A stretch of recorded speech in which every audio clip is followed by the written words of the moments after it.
Hey guys, it's Mark here again from Property Growth Strategist. So I believe some of you have been watching my videos and also reading about my blog, right? So you're probably thinking, who is this Mark guy and why is he telling me to invest in properties, right? So today we are here at one of my investment properties here at the Farrer Park area, which is currently tenanted out. Right, so we're going to take a look around, and I'm also going to share with you a little about why I chose this property. Right, so come on, let's go. Other than the things that I shared earlier as to what I would look for in a property, right? So one of the even more crucial questions that you should ask yourself when you're buying a property is, what is the right price? Now, right price is never the cheapest price. It is never about being cheap, right? Instead, what you should be looking for is the value of the property. Right, so what do I mean by the value? Right, the value of the property is decided by by a lot of factors, but today I'm just going to cover 5 very important ones that are critical to helping me decide whether this is a property that I will invest in.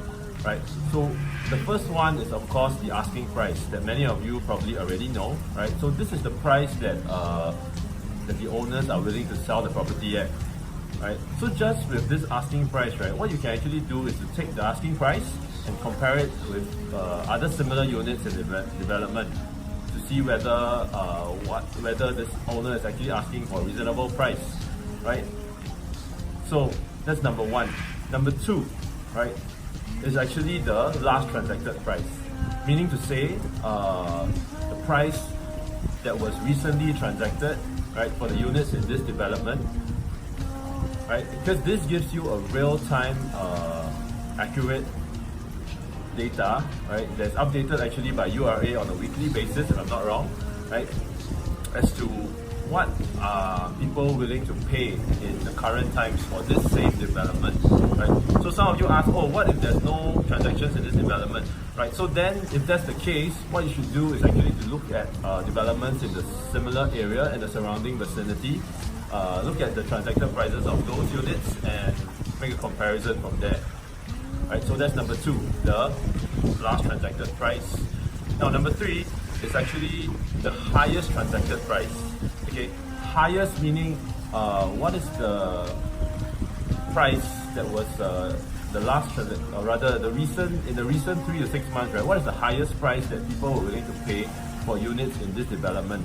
Okay, and if you make a comparison with taking the highest transacted price and the asking price, you will then know what is the potential upside of this unit that you're looking at in this development.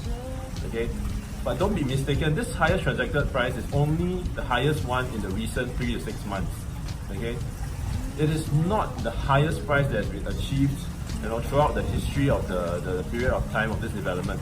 Like for where I am at today, this development, Soho 188, right, the last 12 years, right, during the peak prices, okay, which brings me to my 4th point. Okay, we're going to talk about the peak price of the project. Okay, the peak price is actually a historical record. That means if you look through the past 10 to 12 years, what is actually the highest price that was commanded, right, and people were willing to pay for this location and this development, right, during the peak times of the property cycle, right? So a good time to look at is the years of 2006 and 2007 and also 2012 and 2013, because these were when the property cycle was at its peak, right? So comparing that to the asking price that you're going to pay, you also get a good understanding of, how much of a potential upside there is to this unit in the project.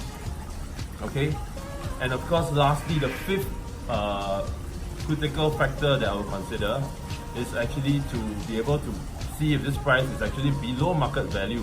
Okay, below market value means that the price is actually the most optimum, right? Whatever people are paying for, maybe let's say a unit on the 10th floor, if they paid 800,000, if you can get a unit on a higher floor, right, at 700,000, that is definitely a steal, and that will probably be below market price.